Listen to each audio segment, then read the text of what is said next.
How to disable recommended videos on YouTube. If any day you are a YouTube user and you would like to just disable your recommended videos on YouTube but you do not know how to do that, just follow the following steps. For this, first of all, you have to launch the YouTube application on your mobile device and tap on the YouTube there.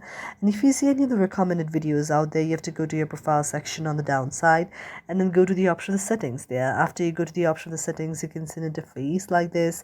Now you can go to the option of the data setting there, and if you do not find like this, now you can go to the option of the about as well. Now what you can do is you can again go back and then go to the option of the you there and again tap on that. And after you tap on that, now what you can do is you can just set it or you can just change it to other of the accounts there. So you have to just tap on that, and after tapping that, you can again go to the three dots on the top, and then you have to go to the option of the manage the account. So for that, again, you can go to the option of the settings there. If you do not directly find it, you can go to the option of the manage all history and tap on manage all history. After you go to the option of the manage all history, now you have to wait for a while until the next interface appears.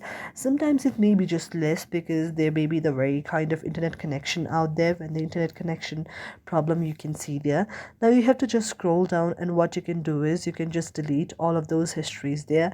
When you delete all of those histories there, what happens is after tapping on that, the recommendation won't be shown. Thank you for watching our video, and if you really like it, do not forget to subscribe our channel.